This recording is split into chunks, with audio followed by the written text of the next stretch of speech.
ਅਸੀਂ ਆਪਦੀ ਜਿੱਤ ਕ੍ਰੀਏਟ ਕਰਨੀ ਹੁੰਦੀ ਹੈ। ਸੰਘਰਸ਼ੀ ਬੰਦਿਆਂ ਨੇ ਆਪਦੀ ਜਿੱਤ ਕ੍ਰੀਏਟ ਕਰਨੀ ਹੁੰਦੀ ਹੈ। ਉਹ ਸਰਕਮਸਟੈਂਸਸ ਪੈਦਾ ਕਰਨੇ ਹੁੰਦੇ ਆ ਜਿੱਥੇ ਸਾਡੀ ਜਿੱਤ ਕ੍ਰੀਏਟ ਹੋਵੇ। ਜਿਹਦੇ ਚੋਂ ਹੁਣ ਜਦੋਂ ਮੈਂ ਤੁਹਾਨੂੰ ਇਹਦੀ ਇੱਕ ਐਗਜ਼ਾਮਪਲ ਦਿੰਦਾ, ਇੱਕ ਵਾਰੀ ਕੀ ਹੋਇਆ, ਅਮਰਨਾਥ ਯਾਤਰਾ ਜਿਹੜੀ ਹੁੰਦੀ ਆ ਉਹਦੇ ਟਰਸਟ ਨੂੰ ਕਸ਼ਮੀਰ 'ਚ ਜ਼ਮੀਨ ਅਲਾਟ ਕਰਤੀ ਸਰਕਾਰ ਨੇ।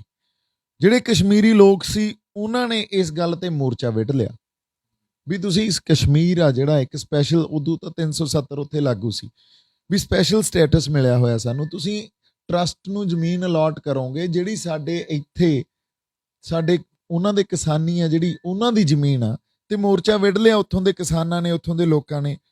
ਸਰਕਾਰ ਨੇ ਉਹਨਾਂ ਨਾਲ ਸਮਝੌਤਾ ਕੀਤਾ ਇਹ ਗੱਲ ਤੇ ਵੀ ਚਲੋ ਠੀਕ ਆ, ਅਸੀਂ ਅਲਾਟਮੈਂਟ ਨਹੀਂ ਕਰਦੇ, ਪਰ ਇਹਨੂੰ ਤੁਹਾਨੂੰ ਵਾਪਸ ਕਿਵੇਂ ਦੇਣੀ ਹੈ ਇਹਦਾ ਰਾਹ ਲੱਭ ਲੈਂਦੇ ਆ, ਤੁਸੀਂ ਸਾਡਾ ਅਲਾਟਮੈਂਟ ਰੱਦ ਨਾ ਕਰਾਓ। ਮਤਲਬ ਗੱਲ ਅਸੀਂ ਤੁਹਾਡੀ ਜ਼ਮੀਨ ਵਾਪਸ ਦੇ ਦਿੰਨੇ ਆ ਪਰ ਸਾਡੀ ਅਲਾਟਮੈਂਟ ਰੱਦ ਨਾ ਕਰਾਓ, ਸਾਡਾ ਮੂੰਹ ਸਿਰ ਜਮਾਂ ਹੀ ਖਤਮ ਹੋ ਜਾਊਗਾ, ਸਾਡੇ ਪੱਲੇ ਕੁਝ ਨਹੀਂ ਰਹਿਣਾ। ਇਹ ਗੱਲ ਲੋਕਾਂ ਨੇ ਮੰਨੀ। ਲੋਕ ਕਹਿੰਦੇ ਠੀਕ ਆ, ਸਾਡਾ ਤਾਂ ਸਾਡੀ ਜ਼ਮੀਨ ਨਾਲ ਮਤਲਬ ਆ, ਜ਼ਮੀਨ ਵਾਪਸ ਦਿਓ, ਤੁਸੀਂ ਜੋ ਮਰਜ਼ੀ ਅਲਾਟਮੈਂਟ ਰੱਦ ਨਾ ਕਰੋ ਨਾ ਕਰੋ। ਸਰਕਾਰ ਨੇ ਕਿਸੇ ਢੰਗ ਨਾਲ ਉਹਨਾਂ ਨੂੰ ਗਾਂ ਉਹ ਅਲਾਟਮੈਂਟ ਦੇ ਬਾਅਦ ਸਟੇਟ ਲੈਵਲ ਤੇ ਕਾਨੂੰਨ ਬਣਾ ਕੇ ਜ਼ਮੀਨ ਵਾਪਸ ਦਿੱਤੀ। ਉਹ ਅਲਾਟਮੈਂਟ ਹੋਣ ਦੇ ਬਾਵਜੂਦ ਵੀ ਉਹ ਇੱਕ ਢੰਗ ਲੱਭਿਆ ਸਰਕਾਰ ਨੇ ਵੀ ਸਰਕਾਰ ਦੀ ਰਹਿ ਗਈ ਤੇ ਲੋਕਾਂ ਦਾ ਕੰਮ ਹੋ ਗਿਆ।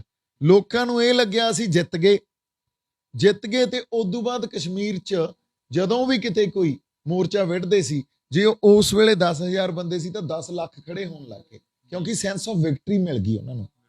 ਅੱਜ ਸਾਨੂੰ ਵੀ ਸੈਂਸ ਆਫ ਵਿਕਟਰੀ ਚਾਹੀਦੀ ਆ। ਜੇ ਸਾਨੂੰ ਸੈਂਸ ਆਫ ਵਿਕਟਰੀ ਨਾ ਮਿਲੇ ਨਾ ਬਾਈ, ਜੇ ਸਾਨੂੰ ਨਹੀਂ ਮਿਲੀ ਤਾਂ ਅਗਲੀ ਵਾਰ ਲੋਕਾਂ ਨੇ ਖੜੇ ਨਹੀਂ ਹੋਣਾ। ਇਹ ਲੀਡਰਸ਼ਿਪ ਦੀ ਰਿਸਪੌਂਸਿਬਿਲਟੀ ਆ। ਸੋ ਇਸੇ ਕਰਕੇ ਬਾਹਲੀਆਂ ਗੱਲਾਂ ਆਪਾਂ ਮੀਡੀਆ ਦੇ ਥਰੂ ਪਬਲਿਕਲੀ ਨਹੀਂ ਕਰ ਸਕਦੇ।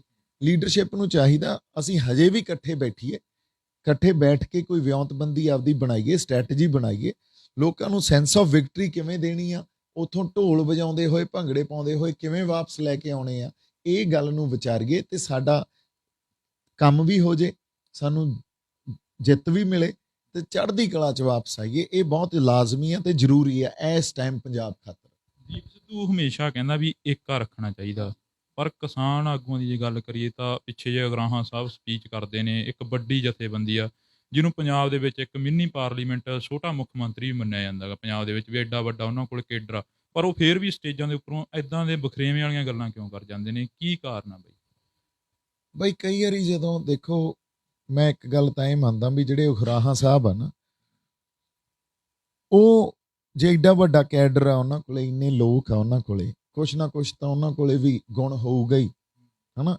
ਤੇ ਇੱਕ ਉਹ ਇਮਾਨਦਾਰ ਬੰਦੇ ਵੀ ਆ, ਇਹ ਵੀ ਗੱਲ ਨਹੀਂ ਵੀ ਉਹਨਾਂ 'ਚ ਕੋਈ ਬੇਈਮਾਨੀ ਹੋਵੇ, ਪਰ ਕੁਛ ਜਿਹੜੀਆਂ ਸਾਡੇ 'ਚ ਘਾਟਾਂ ਹੁੰਦੀਆਂ ਉਹ ਸਾਨੂੰ ਇਹ ਵੀ ਮੰਨ ਲੈਣੀਆਂ ਚਾਹੀਦੀਆਂ।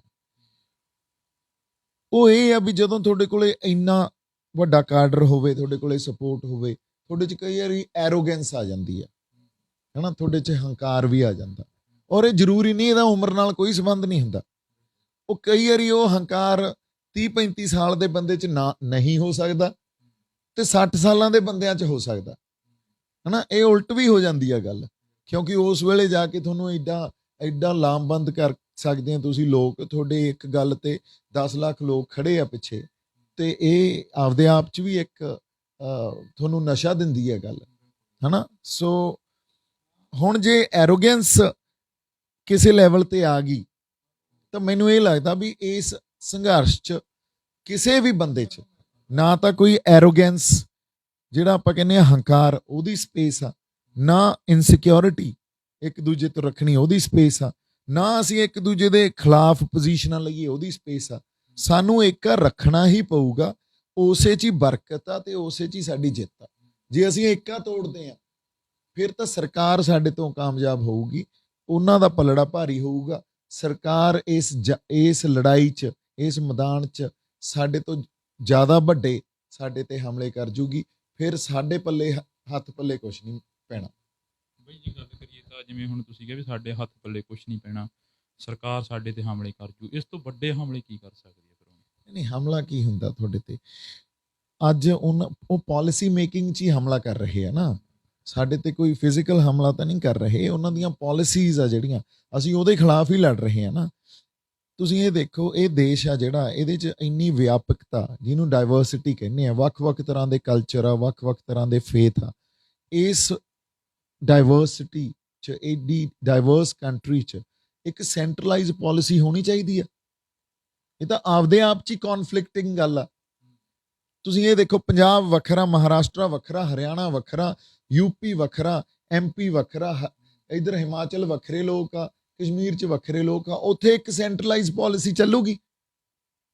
ਕਿਤੇ ਨਾ ਕਿਤੇ ਲੋਕ ਕਲਚਰਲੀ ਵੀ ਆਪਦੇ ਆਪ ਨੂੰ ਥ੍ਰੈਟਨਡ ਫੀਲ ਕਰਨਗੇ, ਹਨਾ। ਉਹਨਾਂ ਨੂੰ ਐਂ ਲੱਗੂ ਵੀ ਸਾਨੂੰ ਤਾਂ ਸਾਡੀ ਕਲਚਰਲ ਐਗਜ਼ਿਸਟੈਂਸ ਖਤਮ ਹੋ ਜੂ, ਹਨਾ, ਵੀ ਸਾਡੇ ਜੋ ਸਦੀਆਂ ਤੋਂ ਇੱਕ ਪ੍ਰੋਸੈਸ ਆਫ ਐਵੋਲਿਊਸ਼ਨ 'ਚ ਇੱਕ ਸਿਵਲਾਈਜੇਸ਼ਨ ਪੈਦਾ ਹੋਈ ਆ। ਤੁਸੀਂ ਵੇਖ ਲਓ, ਹਰਿਆਣੇ 'ਚ ਹੀ ਜਾ ਕੇ ਵੇਖ ਲਓ, ਆਪਣੇ ਨਾਲੋਂ ਵੱਖਰੀ ਸਿਵਲਾਈਜੇਸ਼ਨ ਆ, ਹਾਲਾਂਕਿ ਉਹ ਪੰਜਾਬ ਦਾ ਪਾਰਟ ਹੁੰਦਾ ਸੀ। ਤਾਂ ਉਹਨਾਂ ਦੇ ਕੁਛ ਜਿਹੜੇ ਪਿੰਡਾਂ 'ਚ ਜੋ ਗੱਲਾਂ ਹੁੰਦੀਆਂ, ਜਿਵੇਂ ਆਪਣੇ ਹੁੰਦੀਆਂ, ਉਹਦੇ 'ਚ ਵੀ ਵਖਰੇਵੇਂ ਆ। ਉਹਨਾਂ ਦੀ ਆਪਦੀ ਬਿਊਟੀ ਆ, ਆਪਣੀ ਆਪਦੀ ਬਿਊਟੀ ਆ। ਸੋ ਸਰਕਾਰ ਜਿਹੜੀ ਹਮਲੇ ਕਰਦੀ ਹੈ ਨਾ, ਉਹ ਦਿੱਲੀ ਸਰਕਾਰ, ਉਹ ਸੈਂਟਰਲਾਈਜ਼ ਪਾਲਿਸੀਜ਼, ਇੱਕੋ ਹੀ ਤਰ੍ਹਾਂ ਦੀ ਪਾਲਿਸੀ ਸਾਰੇ ਦੇਸ਼ ਤੇ ਘੜ ਕੇ, ਤੇ ਸਾਨੂੰ ਇਹ ਫੀਲ ਕਰਾਉਂਦੀ ਹੈ ਵੀ ਤੁਸੀਂ ਕਲਚਰਲੀ ਤੁਸੀਂ ਜਿੰਨਾ ਮਰਜ਼ੀ ਰਿਚ ਹੋ, ਸਾਨੂੰ ਕੋਈ ਮਤਲਬ ਨਹੀਂ, ਇਹ ਇੱਕ ਦਿਨ ਇਹਨੇ ਇੱਕੋ ਜਿਹਾ ਹੋ ਜਾਣਾ, ਖਤਮ ਹੋ ਜਾਣਾ। ਇਸ ਕਰਕੇ ਜਿਹੜੇ ਬੰਦੇ ਮਾੜੇ ਮੋਟੇ ਜਾਗਰੂਕ ਆ, ਜਾਗਰਤ ਜ਼ਮੀਰਾਂ ਵਾਲੇ ਆ, ਉਹ ਫਿਰ ਇਹਦੇ ਖਿਲਾਫ ਆਵਾਜ਼ ਉਠਾਉਂਦੇ ਆ ਵੀ ਤੁਸੀਂ ਸੈਂਟਰਲਾਈਜ਼ ਪਾਲਿਸੀ ਨਾ ਕਰੋ। ਜੇ ਐਗਰੀਕਲਚਰ ਸਟੇਟ ਸਬਜੈਕਟ ਆ ਤਾਂ ਕੁਝ ਸੋਚ ਕੇ ਹੀ ਕਨਸਟੀਟਿਊਸ਼ਨ ਦੇ ਜਿਹੜੇ ਮੇਕਰਸ ਸੀ, ਜਿਨ੍ਹਾਂ ਨੇ ਬਣਾਈ ਹੈ ਇੰਡੀਅਨ ਕਨਸਟੀਟਿਊਸ਼ਨ, ਹਨਾ, ਉਹਨਾਂ ਨੇ ਸਟੇਟ ਸਬਜੈਕਟ ਕੋਈ ਸੋਚ ਕੇ ਹੀ ਰੱਖਿਆ ਹੋਊ ਨਾ ਇਹਨੂੰ, ਹਨਾ। ਇਸ ਕਰਕੇ ਸਟੇਟ ਸਬਜੈਕਟ ਤੇ ਤੁਸੀਂ ਪਾਲਿਸੀਜ਼ ਨਾ ਬਣਾਓ, ਤੇ ਇਹ ਸਾਡੇ ਤੇ ਸਿੱਧਾ ਹਮਲਾ, ਸਾਡੀ ਹੋਂਦ ਤੇ ਹਮਲਾ, ਸਾਡੀ ਹਸਤੀ ਤੇ ਹਮਲਾ, ਸਾਡੇ ਕਲਚਰ ਤੇ ਹਮਲਾ, ਸਾਡੇ ਫਲਸਫਿਆਂ ਤੇ ਹਮਲਾ, ਤੇ ਤਾਂ ਹੀ ਤਾਂ ਏਡੀ ਵੱਡੀ ਲਾਮਬੰਦੀ ਹੋ ਗਈ। ਬਈ ਜੇ ਗੱਲ ਕਰੀਏ ਤਾਂ ਹੋਂਦ ਦੀ ਗੱਲ ਕਰੀਏ ਹੁਣ, ਫੇਰ ਤੁਸੀਂ ਹੋਂਦ ਨੂੰ ਲੈ ਕੇ ਸਰਕਾਰਾਂ ਵੀ ਚਿੜ ਜਾਂਦੀਆਂ ਨੇ ਤੇ ਸਾਡੇ ਆਪਣੇ ਵੀ ਚਿੜ ਜਾਂਦੇ ਨੇ ਵੀ ਸਾਡਾ ਤਾਂ ਨਿਸ਼ਾਨਾ ਹੀ ਇੱਕ ਆ ਵੀ 3 ਕਾਲੇ ਕਾਨੂੰਨ ਆ ਜਿਹੜੇ ਉਹ ਰੱਦ ਕਰਾਉਣੇ ਆ। ਪਰ ਦੀਪ ਸਿੱਧੂ ਤਾਂ ਹੋਂਦ ਦੀ ਗੱਲ ਕਰ ਜਾਂਦਾ, ਤਾਂ ਕਰਕੇ ਸਾਨੂੰ ਉਹ ਪਸੰਦ ਨਹੀਂ ਹੈਗਾ। ਵਿੱਚ ਲੋਕ ਇਹ ਕਰ ਜਾਂਦੇ ਨੇ, ਫਿਰ ਉਹਨਾਂ ਨੂੰ ਕੀ ਕਹੀਏ ਹੁਣ? ਦੇਖੋ ਬਾਈ, ਉਹ ਬੰਦਿਆਂ ਨੂੰ ਮੈਂ ਇਹ ਕਹਿਣਾ ਵੀ ਹਜੇ ਪੂਰੀ ਸਮਝ ਹੀ ਨਹੀਂ ਲੱਗੀ ਗੱਲ ਦੀ। 3 ਕਾਲੇ ਕਾਨੂੰਨ ਕਿਉਂ ਕਹਿ ਰਹੇ ਆ ਆਪਾਂ? ਕਾਲੇ ਕਾਨੂੰਨ ਹੈ ਤਾਂ ਕਾਨੂੰਨ ਪਾਲਿਸੀ ਨਾ, ਜੇ ਰੱਦ ਨਹੀਂ ਹੋਊ ਕੀ ਹੋ ਜਾਊਗਾ? ਰਿਫਾਰਮਸ ਆ ਨਾ, ਇਹ ਤਾਂ ਸਰਕਾਰ ਤਾਂ ਇਹ ਕਹਿ ਰਹੀ ਆ ਅਸੀਂ ਤਾਂ ਰਿਫਾਰਮਸ ਲੈ ਕੇ ਆਏ ਆ। ਕਾਲੇ ਕਾਨੂੰਨ ਉਸ ਕਿੱਤੇ ਨਾਲ ਸੰਬੰਧ ਰੱਖਦੇ ਆ ਜਿਹੜਾ ਕਿੱਤਾ ਧਰਤੀ ਨਾਲ ਜੁੜਿਆ ਹੋਇਆ, ਜਿੱਥੋਂ ਤੁਹਾਡਾ ਸੱਭਿਆਚਾਰ ਪੈਦਾ ਹੁੰਦਾ, ਜਿਹਦੇ ਨਾਲ ਤੁਹਾਡੇ ਫਲਸਫੇ ਜੁੜਦੇ ਆ, ਜਿਹਦੇ ਨਾਲ ਤੁਹਾਡਾ ਇੱਥੋਂ ਫੇਥ ਜੁੜਦਾ। ਫੇਥ ਕੱਲਾ ਸਿੱਖ ਫੇਥ ਨਹੀਂ ਆ, ਇੱਥੇ ਹਿੰਦੂ ਵੀ ਵਸਦੇ ਆ, ਇੱਥੇ ਮੁਸਲਮਾਨ ਵੀ ਵਸਦੇ ਆ, ਈਸਾਈ ਵੀ ਵਸਦੇ ਆ, ਇੱਥੇ ਹੋਰ ਵੀ ਬੜੀਆਂ ਜਿਹੜੀਆਂ ਤਰ੍ਹਾਂ ਦੀਆਂ ਇਹ ਕਹਿ ਲਓ ਵੀ ਜਿਹੜੇ ਫੇਥ ਆ ਉਹ ਵਸਦੇ ਆ। ਉਹ ਇਸ ਧਰਤੀ ਦੇ ਨਾਲ ਜੁੜ ਕੇ ਉਹਨਾਂ ਦਾ ਇੱਕ ਐਵੋਲਿਊਸ਼ਨ ਆ। ਐਵੋਲਿਊਸ਼ਨ ਸਮਝਦੇ ਹੋ ਕੀ ਹੁੰਦਾ? ਵਿਕਸਿਤ ਹੋਏ ਆ ਹੌਲੀ ਹੌਲੀ ਧਰਤੀ ਦੇ ਨਾਲ ਜੁੜੇ ਹੋਏ। ਇਹ ਜਿਹੜਾ ਕਲਚਰ ਆ ਜਾਂ ਕਿਸੇ ਜਗ੍ਹਾ ਦੀ ਸਿਵਲਾਈਜੇਸ਼ਨ ਆ, ਸੱਭਿਅਤਾ, ਉਹ ਧਰਤੀ ਦੇ ਨਾਲ ਤੋਂ ਹੀ ਵਿਕਸਿਤ ਹੁੰਦੀ ਆ, ਕਿਉਂਕਿ ਉੱਥੋਂ ਦਾ ਦਾਣਾ ਪਾਣੀ, ਉੱਥੋਂ ਦਾ ਆਬੋ ਹਵਾ, ਇਹ ਸਾਰਾ ਧਰਤੀ ਨਾਲ ਜੁੜੀ ਹੋਈ ਗੱਲ ਆ। ਜਿਹੜਾ ਕਿੱਤਾ ਅੱਜ ਜਿਹਦੇ ਕਾਨੂੰਨ ਬਣੇ ਆ ਉਹ ਧਰਤੀ ਨਾਲ ਜੁੜਿਆ ਹੋਇਆ, ਤਾਂ ਇਹ ਸਭ ਕੁਝ ਇਫੈਕਟ ਹੋਊਗਾ, ਇਹ ਸਭ ਕੁਝ ਤੇ ਮਾੜੇ ਪ੍ਰਭਾਵ ਪੈਣਗੇ ਹੀ ਪੈਣਗੇ। ਤੇ ਇਹਦੀ ਪ੍ਰਤੱਖ ਐਗਜ਼ਾਮਪਲ ਸਾਨੂੰ ਵੈਸਟਰਨ ਕੰਟਰੀਜ਼ ਚੋਂ ਮਿਲ ਚੁੱਕੀ ਆ। ਵੈਸਟਰਨ ਕੰਟਰੀਜ਼ ਕੋਲੇ ਅੱਜ ਕਿਸੇ ਕੋਲੇ ਵੀ ਆਪਦਾ ਕਲਚਰ ਨਹੀਂ ਰਿਹਾ, ਉਹਨਾਂ ਦੇ ਪਿੰਡ ਉੱਜੜ ਗਏ। ਔਰ ਜਿੱਥੇ ਜਿੱਥੇ ਕੈਪੀਟਲਿਜ਼ਮ ਆਉਂਦਾ ਨਾ, ਕੈਪੀਟਲਿਸਟਿਕ ਸੁਸਾਇਟੀ, ਇਹਨੂੰ ਕੈਪੀਟਲਿਜ਼ਮ ਕਹਿੰਦੇ ਆ, ਜਿੱਥੇ ਜਿੱਥੇ ਆਉਂਦਾ ਇਹ, ਉੱਥੇ ਤੁਹਾਡੇ ਫੈਮਿਲੀ ਇੰਸਟੀਟਿਊਸ਼ਨ, ਤੁਹਾਡੇ ਰਿਲੀਜੀਅਸ ਇੰਸਟੀਟਿਊਸ਼ਨਸ, ਤੁਹਾਡੇ ਕਲਚਰਲ ਇੰਸਟੀਟਿਊਸ਼ਨਸ, ਤੁਹਾਡੀ ਸਿਵਲ ਸੁਸਾਇਟੀ, ਉਹਨੂੰ ਖਤਮ ਕਰ ਦਿੰਦਾ। ਤੁਸੀਂ ਵੇਖ ਲਓ, ਹੌਲੀ ਹੌਲੀ ਅੱਜ ਹੀ ਆਪਾਂ ਕਹਿੰਦੇ ਆ ਵੀ ਯਾਰ ਪਰਿਵਾਰ ਇਕੱਠੇ ਰਹਿੰਦੇ ਸੀ, ਉਹ ਨਹੀਂ ਰਹੇ। ਇਸ ਤੋਂ ਬਾਅਦ ਤਾਂ ਹੋਰ ਵੀ ਬੁਰਾ ਹਾਲ ਹੋ ਜਾਣਾ ਜੇ ਅਸੀਂ ਨਾ ਇਹਦੇ ਖਿਲਾਫ ਪੋਜੀਸ਼ਨ ਲਈ। ਤਾਂ ਇਸ ਕਰਕੇ ਸਾਡੀ ਹੋਂਦ ਦਾ ਮਸਲਾ ਬਣਿਆ ਹੋਇਆ। ਹੋਂਦ ਇਹ ਨਹੀਂ ਆ ਵੀ ਸਾਨੂੰ ਜਮਾਂ ਹੀ ਮਾਰ ਦੇਣਗੇ, ਪਰ ਸਾਨੂੰ ਆਪਦੀ ਆਈਡੈਂਟੀਟੀ ਤੋਂ ਦੂਰ ਕਰ ਦੇਣਗੇ। ਜਿਹੜੇ ਪਿੰਡਾਂ 'ਚ ਆਪਾਂ ਆਮ ਤੌਰ ਤੇ ਸੁਣਦੇ ਆ ਨਾ ਵੀ ਪੰਜਾਬ ਪਿੰਡਾਂ 'ਚ ਵਸਦਾ, ਪਿੰਡ ਹੀ ਉੱਜੜ ਗਏ, ਕਿਹੜਾ ਪੰਜਾਬ ਰਹਿ ਜੂ ਤੁਹਾਡੇ ਕੋਲੇ? ਇੱਥੋਂ ਮਾਈਗ੍ਰੇਸ਼ਨ ਇੰਨੀ ਹੋ ਗਈ, ਇੱਥੋਂ ਵਿਰਸਾ ਖਤਮ ਹੋ ਗਿਆ, ਤਾਂ ਇਹ ਗੱਲਾਂ ਬਹੁਤ ਬਹੁਤ ਫਰਕ ਪਾਉਂਦੀਆਂ ਜੀ। ਬਈ ਇੱਕ ਬੜਾ ਵੱਡਾ ਸਵਾਲ ਆ ਮੇਰਾ ਆਪਦਾ ਨਿੱਜੀ ਵੀ, ਉਹ ਦਿਮਾਗ ਦੇ ਵਿੱਚ ਵੀ ਬੜਾ ਘੁੰਮ ਰਿਹਾ।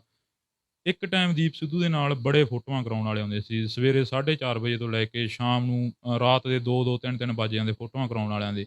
ਪਰ ਜਦੋਂ ਦੀਪ ਸਿੱਧੂ ਤੇ 1 ਲੱਖ ਰੁਪਏ ਦਾ ਨਾਮ ਰੱਖਿਆ ਜਾਂਦਾ ਤਾਂ ਸਾਰੀ ਪਾਸਾ ਵੱਟ ਜਾਂਦੇ ਆ। ਕੋਈ ਦੀਪ ਸਿੱਧੂ ਨੂੰ ਕਹਿੰਦਾ ਯਾਰ ਉਹਨੇ ਗਲਤ ਕਰਿਆ, ਕੋਈ ਕਹਿੰਦਾ ਯਾਰ ਮੇਰੇ ਘਰ ਨਾ ਆਵੇ, ਕੋਈ ਇਦਾਂ ਦੀਆਂ ਗੱਲਾਂ ਕਿਉਂ ਹੋਣ ਲੱਗ ਜਾਂਦੀਆਂ ਫਿਰ ਬੰਦੇ ਤੇ ਜਦੋਂ ਵਕਤ ਪੈ ਜਾਂਦਾ ਬਈ ਆਏ ਆ, ਇਹ ਨਾ ਕੋਈ ਆਮ ਪੁਲਿਸ ਦਾ ਪਰਚਾ ਨਹੀਂ ਸੀ।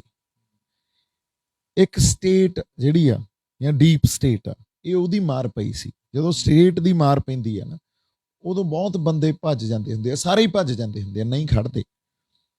ਉਹ ਇਸ ਕਰਕੇ ਨਹੀਂ ਖੜਦੇ ਕਿਉਂਕਿ ਉਹਨਾਂ ਨੂੰ ਪਤਾ ਵੀ ਸਟੇਟ ਬਹੁਤ ਪਾਵਰਫੁਲ ਆ, ਸਟੇਟ ਕਿਸੇ ਵੀ ਹੱਦ ਤੱਕ ਜਾ ਸਕਦੀ ਆ, ਕੁਝ ਵੀ ਕਰ ਸਕਦੀ ਆ। ਪਰ ਜਿੰਨੀ ਸਟੇਟ ਪਾਵਰਫੁਲ ਆ ਉਨੀ ਕਮਜ਼ੋਰ ਵੀ ਹੁੰਦੀ ਆ, ਇਹ ਨਹੀਂ ਪਤਾ ਉਹਨਾਂ ਨੂੰ।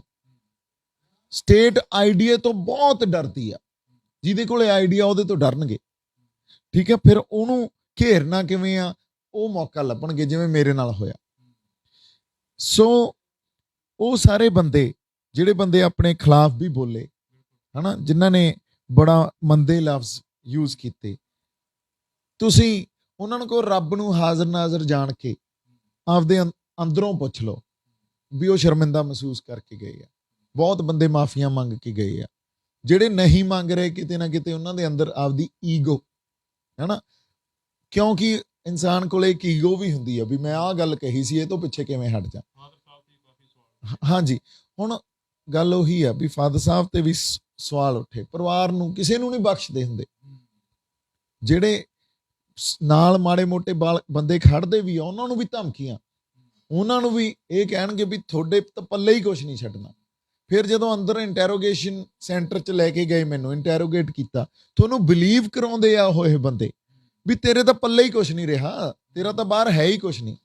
ਔਰ ਜਿਹੜੇ ਹੈਗੇ ਆ ਉਹ ਵੀ ਸਾਰੇ ਇੱਥੇ ਬੈਠੇ ਹੋਣਗੇ ਤੇਰੇ ਨਾਲ, ਵੀ ਤੇਰੀ ਹਸਤੀ ਕੀ ਆ, ਤੂੰ ਹੈ ਕੀ। ਇਹ ਤੁਹਾਨੂੰ ਇੰਨਾ ਵਿਸ਼ਵਾਸ ਕਰਾ ਦਿੰਦੇ ਆ, ਉਹ ਇੱਥੋਂ ਤੱਕ ਤੁਹਾਡੇ ਅੰਦਰ ਸੱਟਾਂ ਮਾਰਦੇ ਆ।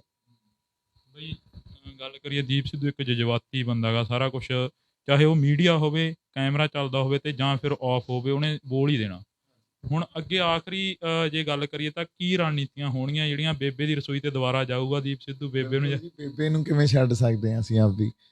ਹਾਂ, ਬੇਬੇ ਦੀ ਰਸੋਈ ਤੇ ਜਾਵਾਂਗੇ, ਬਾਜਰੇ ਦੀ ਰੋਟੀ 'ਚ ਪਾ ਸਬਜ਼ੀ 'ਚ ਇੰਨਾ ਘਿਓ ਖਾਵਾਂਗੇ, ਰੱਬ ਸੁੱਖ ਰੱਖੇ। ਉਹ ਤਾਂ ਸਾਡੇ ਅੰਦਰ ਹੀ ਗੱਲਾਂ ਹੀ ਵਸਦੀਆਂ ਜੀ, ਉਹ ਨਹੀਂ ਨਿਕਲ ਸਕਦੀਆਂ। ਬਈ ਇੱਕ ਜੇ ਗੱਲ ਕਰੀਏ ਤਾਂ ਹੁਣ ਫੇਰ ਆਪਾਂ ਖੁਦ ਮੁਖਤਿਆਰੀ ਦੀਆਂ ਗੱਲਾਂ ਕਰਦੇ ਹਾਂ ਹਨਾ, ਵੀ ਸਾਨੂੰ ਜਿਹੜਾ ਪੰਜਾਬ ਆ ਉਹ ਆਪਦੀ ਹੋਂਦ ਦੀ ਲੜਾਈ ਲੜ ਰਿਹਾ, ਉਹ ਆਪਦਾ ਜਿਹੜਾ ਕਲਚਰ ਆ ਉਸ ਨੂੰ ਸੰਭਾਲਣ ਦੀਆਂ ਗੱਲਾਂ ਹੋ ਰਹੀਆਂ ਨੇ।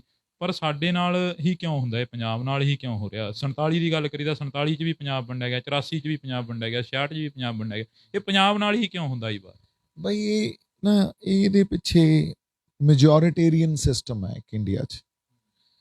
ਇੱਕ ਮੈਜੋਰਿਟੀ ਆ ਜਿਹੜੀ ਕ੍ਰੀਏਟ ਕੀਤੀ ਗਈ ਆ, ਉਹ ਮੈਜੋਰਿਟੀ ਹੈ ਨਹੀਂ, ਉਹ ਕ੍ਰੀਏਟਿਡ ਮੈਜੋਰਿਟੀ ਆ। ਉਹਨੂੰ ਇਹ ਬਿਲੀਵ ਕਰਾਇਆ ਗਿਆ ਵੀ ਇਸ ਮੈਜੋਰਿਟੀ ਦੀ ਜਿਹਦਾ ਫਲਸਫਾ ਜਾਂ ਇਹਦੀ ਆਈਡੀਓਲੋਜੀ ਆ ਉਹ ਇੰਡੀਅਨ ਆ, ਇਹਨੂੰ ਫਾਸਿਜ਼ਮ ਕਹਿੰਦੇ ਆ। ਅੱਜ ਦੀ ਸਰਕਾਰ ਜਿਹੜਾ ਕੰਮ ਕਰ ਰਹੀ ਆ, ਹਿੰਦੂਤਵਾ ਲੈ ਆਈ ਨਾ। ਹਿੰਦੂਤਵਾ ਕੀ ਆ? ਮੈਜੋਰਿਟੀ ਕ੍ਰੀਏਟ ਕਰਕੇ ਵੀ ਆਹੀ ਆ ਆਈਡੀਓਲੋਜੀ ਸਾਡੀ, ਹਿੰਦੂਤਵਾ। ਇਸ ਦੇਸ਼ 'ਚ ਤਾਂ ਹਿੰਦੂਤਵਾ ਹੀ ਚੱਲਦਾ। ਜਿਹੜਾ ਉਸ ਆਈਡੀਓਲੋਜੀ 'ਚ ਫਿੱਟ ਨਹੀਂ ਬਹਿੰਦਾ ਉਹਨੂੰ ਜਾਂ ਤਾਂ ਅਸਿਮੀਲੇਟ ਕਰ ਦਿੰਦੇ ਆ ਜਾਂ ਐਲੀਮੀਨੇਟ ਕਰ ਦਿੰਦੇ ਆ, ਜਾਂ ਤਾਂ ਮਿਲਾ ਦਿੰਦੇ ਆ ਆਪਦੇ ਆਪ 'ਚ ਉਹਨੂੰ, ਤੇ ਜਾਂ ਉਹਨੂੰ ਜਮਾਂ ਹੀ ਉਹਦਾ ਖੁਰਾ ਖੋਜ ਮਿਟਾ ਦਿੰਦੇ ਆ। ਇਹ ਸਟੇਟ ਆਈ ਕੰਮ ਕਰਦੀ ਆ। ਸੋ ਇੱਕ ਜਿਹੜੀ ਮਾਨਸਿਕਤਾ ਹੋ ਗਈ ਨਾ ਮੈਜੋਰਿਟੀ ਦੀ, ਉਹ ਫਾਸਿਜ਼ਮ ਹੋ ਗਈ। ਹਿਊਮੈਨਿਸਟ ਨਹੀਂ ਰਹੇ, ਉਹ ਹਿਊਮਨ ਵੈਲਿਊਜ਼ ਨਹੀਂ ਆ ਉਹਨਾਂ 'ਚ, ਹਨਾ, ਵੀ ਇੱਕ ਦੂਜੇ ਨੂੰ ਇੱਜ਼ਤ ਦਈਏ, ਇੱਕ ਦੂਜੇ ਦੇ ਕਿਸੇ ਵੀ ਤਰ੍ਹਾਂ ਦੀ ਡਾਇਵਰਸਿਟੀ ਨੂੰ ਜਾਂ ਡਿਫਰੈਂਟ ਆਈਡੀਓਲੋਜੀਜ਼ ਨੂੰ ਵੀ ਸਪੇਸ ਦਈਏ, ਇੱਥੇ ਉਹ ਖਤਮ ਹੋ ਚੁੱਕਿਆ। ਇਹ ਫਾਸਿਸਟ ਕੌਨਸਟੀਟਿਊਂਸੀ ਬਣਦੀ ਜਾ ਰਹੀ ਹੈ ਤੇ ਇਹਦੇ ਖਿਲਾਫ ਹੀ ਤਾਂ ਅਸੀਂ ਲੜ ਰਹੇ ਹਾਂ ਵੀ ਇਸ ਦੇਸ਼ ਨੂੰ ਅਸੀਂ ਬਰਬਾਦ ਨਹੀਂ ਹੋਣ ਦੇਣਾ। ਇੱਥੇ ਫਾਸਿਸਟ ਕੌਨਸਟੀਟਿਊਂਸੀ ਨਹੀਂ ਬਣਨ ਦੇਣੀ। ਇਹ ਇੱਕ ਇਹੋ ਜਿਹੀ ਡੈਮੋਕ੍ਰੇਸੀ ਆ ਜਿੱਥੇ ਹਰ ਤਰ੍ਹਾਂ ਦੇ ਫੇਥ ਆ, ਇੱਥੇ ਡਾਇਵਰਸਿਟੀ ਆ, ਯੂਨਿਟੀ ਇਨ ਡਾਇਵਰਸਿਟੀ ਆ। ਅਸੀਂ ਉਹਨੂੰ ਕਾਇਮ ਰੱਖਣਾ। ਆਪਾਂ ਜੋ ਕਰ ਰਹੇ ਹਾਂ ਨਾ ਕੰਮ, ਉਹ ਦੇਸ਼ ਦੇ ਹੱਕ 'ਚ ਕਰ ਰਹੇ ਹਾਂ, ਪਰ ਉਹ ਮੈਜੋਰਿਟੀ ਜਾਂ ਜਿਹੜੀ ਰੂਲਿੰਗ ਗਵਰਨਮੈਂਟਸ ਆ ਉਹ ਮੈਜੋਰਿਟੀ ਨੂੰ ਰਿਪਰੈਜ਼ੈਂਟ ਕਰਦੀ ਆ, ਤੇ ਉਹ ਸਾਨੂੰ ਦਿਖਾਉਂਦੀ ਕਿਵੇਂ ਆ? ਤੁਸੀਂ ਇਹ ਦੇਖੋ, ਐਂਟੀ ਨੈਸ਼ਨਲ, ਇਹ ਕਿਸੇ ਵੀ ਤਰ੍ਹਾਂ ਦੇਸ਼ ਦੇ ਵਿਰੁੱਧ, ਦੇਸ਼ ਧਰੋਹੀ, ਇਹ ਤਾਂ ਆਈ ਗੱਲਾਂ ਕਰ ਦਿਖਾਉਂਦੇ ਆ। ਆਪਾਂ ਤਾਂ ਉਹ ਵੈਲਿਊਜ਼ ਪ੍ਰੋਟੈਕਟ ਕਰ ਰਹੇ ਆ ਜਿਹੜੀ ਇੰਡੀਅਨ ਕਨਸਟੀਟਿਊਸ਼ਨ ਸਾਨੂੰ ਦਿੰਦੀ ਆ। ਉਸ ਦਾਇਰੇ 'ਚ ਰਹਿ ਕੇ ਵੀ ਅਸੀਂ ਇਹ ਗੱਲ ਕਰਦੇ ਹਾਂ ਵੀ ਇੱਕ ਡਾਈਵਰਸ ਕੰਟਰੀ 'ਚ ਤਾਂ ਫੈਡਰਲ ਸਟਰਕਚਰ ਹੋਣਾ ਚਾਹੀਦਾ ਨਾ, ਉੱਥੇ ਤਾਂ ਯੂਨਿਟਰੀ ਫਾਰਮ ਆਫ ਗਵਰਨਮੈਂਟ ਨਹੀਂ ਹੋਣੀ ਚਾਹੀਦੀ। ਔਰ ਇਹ ਤਾਂ ਵੱਡੀਆਂ ਡੈਮੋਕ੍ਰੇਸੀਜ਼ ਨੇ over a period of time ਗੱਲਾਂ ਸਿੱਖੀਆਂ, ਤੇ ਸਾਨੂੰ ਵੀ ਉਹਨਾਂ ਗੱਲਾਂ ਨੂੰ ਅਡਾਪਟ ਕਰਨਾ ਚਾਹੀਦਾ। ਪਰ ਇਹਦੇ ਲਈ ਸੰਘਰਸ਼ ਕਰਨੇ ਪੈਂਦੇ ਆ, ਇੰਨੇ ਸੌਖਾ ਤੇ ਛੇਤੀ ਕੰਮ ਨਹੀਂ ਹੁੰਦੇ। ਇੱਕ ਲਾਸਟ ਦੇ ਵਿੱਚ ਜਾਂਦੇ ਦੱਸ ਜੋ ਕਿਸਾਨ ਆਗੂਆਂ ਨਾਲ ਗੱਲਬਾਤ ਹੋਏਗੀ ਥੋੜੀ ਬਹੁਤੀ? ਬਾਈ ਕਿਸਾਨ ਆਗੂਆਂ ਦਾ ਮੈਂ ਪਹਿਲਾਂ ਕਿਹਾ ਜੀ, ਸਾਨੂੰ ਇਕੱਠੇ ਬਹਿਣਾ ਚਾਹੀਦਾ ਹੈ ਨਾ, ਸਾਨੂੰ ਸਟ੍ਰੈਟਜੀ ਪਲਾਨ ਕਰਨੀ ਚਾਹੀਦੀ ਹੈ, ਸਾਨੂੰ ਆਪਸ 'ਚ ਨਹੀਂ ਉਲਝਣਾ ਚਾਹੀਦਾ ਕਿਸੇ ਗੱਲ 'ਚ। ਮੇਰੇ ਲਈ ਤਾਂ ਹਮੇਸ਼ਾ ਹੀ ਸਤਿਕਾਰਯੋਗ ਆ, ਉਹ ਸਤਿਕਾਰਯੋਗ ਰਹਿਣਗੇ। ਸਾਡੇ ਆਪਦੇ ਹੀ ਕਿਸਾਨ ਆਗੂ ਆ ਉਹ, ਸਾਡੇ ਬਾਹਰੋਂ ਤਾਂ ਨਹੀਂ ਹੈ ਨਾ ਕਿਤੇ, ਤੇ ਫਿਰ ਸਾਡੇ ਮਾੜੇ ਮੋਟੇ ਵਖਰੇਵੇਂ ਹੋ ਸਕਦੇ ਆ, ਪਰ ਅੱਜ ਤੱਕ ਅਸੀਂ ਇਕੱਠੇ ਨਹੀਂ ਬੈਠੇ। ਤੇ ਮੈਂ ਬਾਰ-ਬਾਰ ਇਹ ਗੱਲ ਕਹੀ ਵੀ ਇਕੱਠੇ ਬੈਠੀਏ, ਗੱਲਾਂ ਤਾਂ ਕੁਝ ਵੀ ਨਹੀਂ ਹੁੰਦੀਆਂ ਤੇ ਗੱਲਾਂ ਬਹੁਤ ਵੱਡੀਆਂ ਬਣ ਜਾਂਦੀਆਂ ਹੁੰਦੀਆਂ। ਇੱਕ ਵਾਰੀ ਇਕੱਠੇ ਵੀ ਨਹੀਂ ਬਹਿ ਸਕਦੇ ਅਸੀਂ, ਇੰਨਾ ਕਿ ਅਸੀਂ ਆਪਦੇ ਅਗੇਂਸਟ, ਸਾਡੇ ਕਿਹੜਾ ਮਤਲਬ ਮਾਂ ਵੰਡੇ ਆ, ਤੁਸੀਂ ਉਹ ਜਿਹੜੇ ਆਪਾਂ ਪੰਜਾਬੀਆਂ 'ਚ ਕਹਿੰਦੇ ਹੋਣੇ ਆ ਵੀ ਆਪਾਂ ਕਿਹੜਾ ਜ਼ਮੀਨ ਵੰਡ ਲਈ ਹੈ ਨਾ। So at least we should sit together and then talk, ਔਰ ਬੜਾ ਕੁਝ ਨਿਕਲ ਕੇ ਆਊਗਾ। ਬਟ ਇੱਥੇ ਜੇ ਏਕਾ ਹੋਊਗਾ ਤੇ ਬੜਾ ਕੁਝ ਖੱਟ ਜਾਂਗੇ ਆਪਾਂ। ਅਪੀਲ ਕੀ ਕਰੋਗੇ ਬਈ ਸਾਡੇ ਮਾਧਿਅਮ ਰਾਹੀਂ, ਜਿਹੜੇ ਤੁਹਾਡੇ ਲੋਕ ਨੇ ਸੁਣਦੇ ਨੇ ਤੁਹਾਨੂੰ, ਕਦੋਂ ਦੇ ਕਹਿ ਰਹੇ ਵੀ ਦੀਪ ਸਿੱਧੂ ਨੂੰ ਸੁਣਨਾ ਗਾ, ਅਪੀਲ ਕੀ ਕਰੋ? ਅਪੀਲ ਤਾਂ ਇਹੀ ਹੈ ਬਾਈ, ਇੱਕ ਤਾਂ ਰੈਸ਼ਨਲ ਥਿੰਕਿੰਗ ਰੱਖੋ, ਥੋੜੀ ਜਿਹੀ ਸੋਚੋ ਗੱਲਾਂ ਨੂੰ, ਹਨਾ, ਉਹਨਾਂ ਨੂੰ ਐਨਾਲਾਈਜ਼ ਕਰਨਾ ਸਿੱਖੋ, ਤੇ ਖਿੜਕੀ ਖੁੱਲੀ ਰੱਖਿਆ ਕਰੋ। ਆਪਾਂ ਫੰਡਾਮੈਂਟਲਿਸਟਿਕ ਲੋਕ ਨਹੀਂ ਆ, ਸਾਨੂੰ ਗੁਰੂ ਨਾਨਕ ਸਾਹਿਬ ਨੇ ਫੰਡਾਮੈਂਟਲਿਜ਼ਮ ਨਹੀਂ ਸਿਖਾਇਆ ਜਾਂ 10ਵੇਂ ਪਾਤਸ਼ਾਹ ਨੇ ਵੀ ਅਸੀਂ ਕੱਟੜ ਹੋ ਜਾਈਏ। ਕੱਟੜਪੰਥੀ ਨਹੀਂ ਆ ਸਾਡੇ 'ਚ।